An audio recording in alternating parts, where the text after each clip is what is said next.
change quand on dimensionne la coupole suivant la méthode de Bayel et la méthode d'Hérocode 2?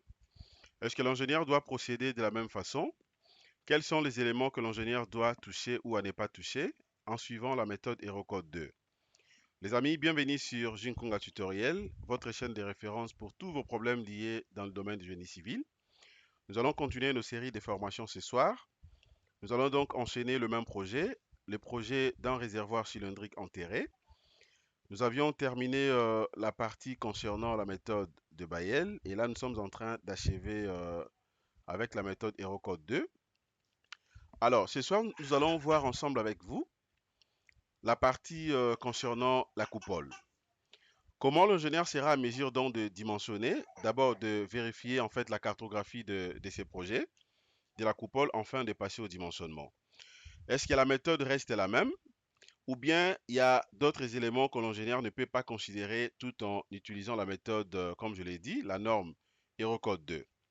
Restez connectés les amis, abonnez-vous massivement et nous allons débuter notre formation.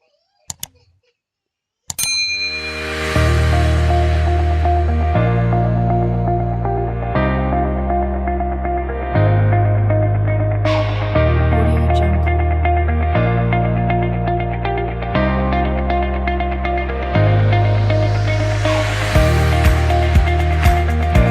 Audio Jungle. Audio Jungle.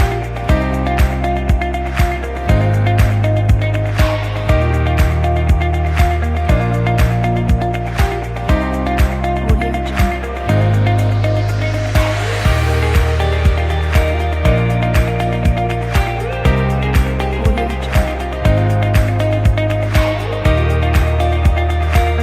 Salut tout le monde. Comme je l'ai dit au début de cette formation, pendant mon introduction, nous allons donc ensemble avec vous travailler encore une fois de plus. Nous allons voir la cartographie de la coupole et passer au dimensionnement. Est-ce que la procédure va changer ou bien je vais garder la même procédure? À l'entrée des jeux, ce qu'il faut savoir les amis, la procédure n'a pas changé, mais seulement vous allez remarquer que c'est la méthode en fait qui change.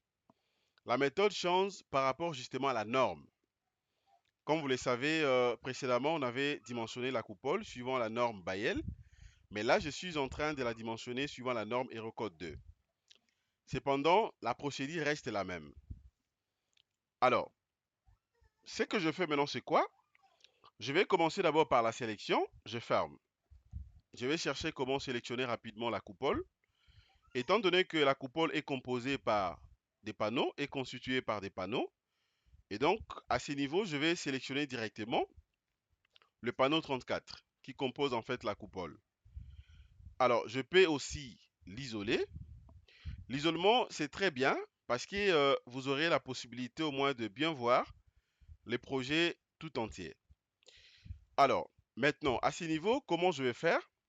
Étant donné que j'ai sélectionné la coupole, eh bien, pour les restes, je peux aller directement au dimensionnement ou carrément je peux visualiser rapidement la cartographie afin de voir quand même le valeur, si cela va se différencier avec la valeur qu'on avait lorsqu'on était en train de dimensionner la coupole suivant la méthode Bayel. Et pour ce faire, je suis obligé de venir d'abord ici. Je vais prendre donc résultat. Je descends sur cartographie panneau.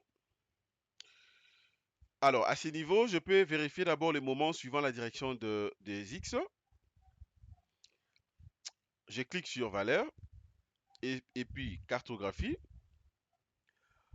Voilà, je vais comparer maintenant le valeur ici. Regardez, vous allez voir ici que suivant la méthode Hérocode 2, la valeur max des moments suivant la direction des X est de 0,96 kN/m. Je m'en vais voir aussi suivant la direction des Y. Ça me donne combien? 1,07.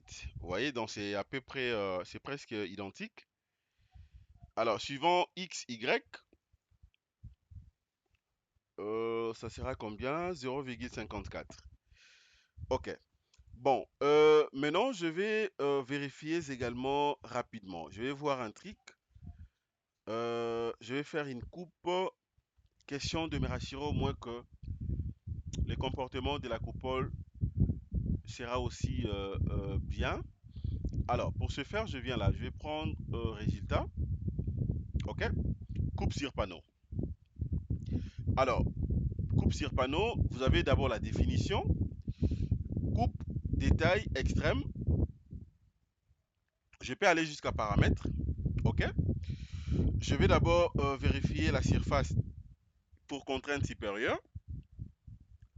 Alors, je vais rentrer au débit au niveau de la définition. Et je vais maintenant définir en fait le sens de ma coupe. Alors, ça sera suivant la direction des X, suivant X, Y ou Z. Alors, je peux prendre suivant Z. Et la méthode ici, ça sera la méthode parallèle définie par des points ou commas. Bon, moi je prends défini par des points. Je considère les premiers points ici, les seconds de l'autre côté. Alors, et ensuite maintenant je peux venir ici pour appliquer.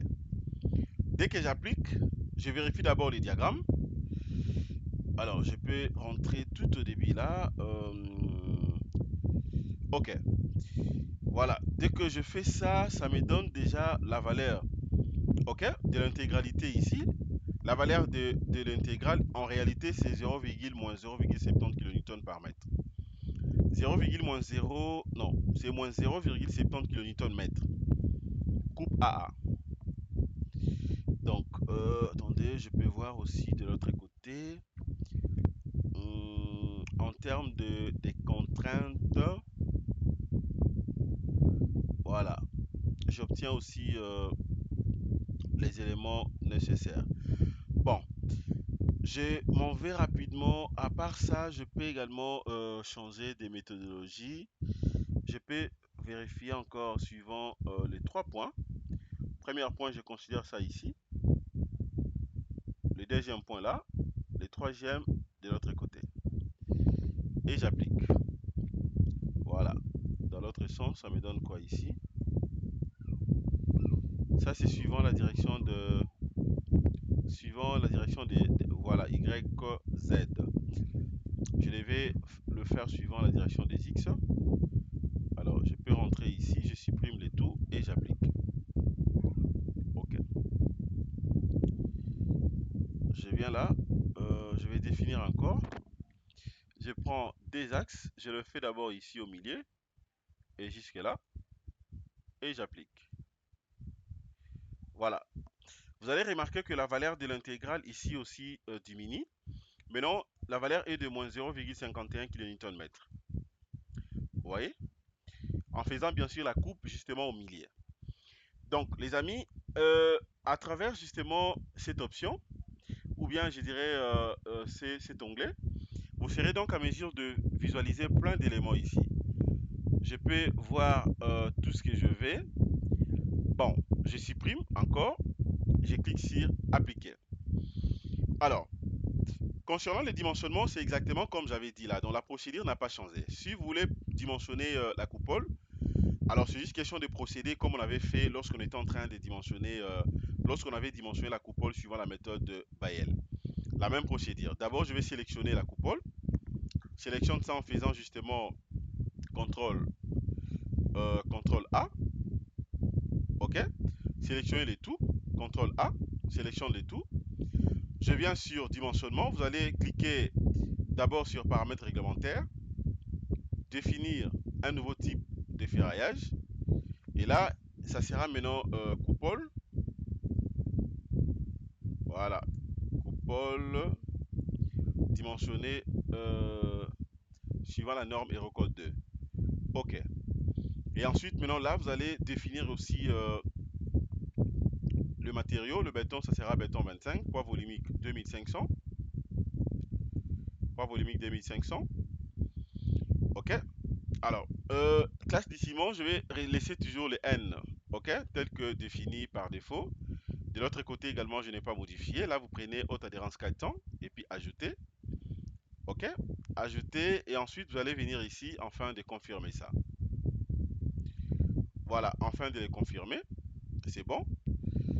Mettez le numéro de panneau 34, sélectionnez, dimensionnement et ensuite ferraillage théorique dalle voile. Je vais isoler encore ça.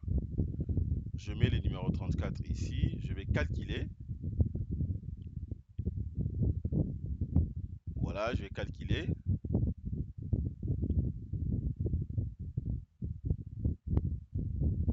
Ok, je calcule. Voilà, c'est bien. Alors, à ce niveau, maintenant, je peux vérifier aussi le ferraillage théorique, comme on avait fait là.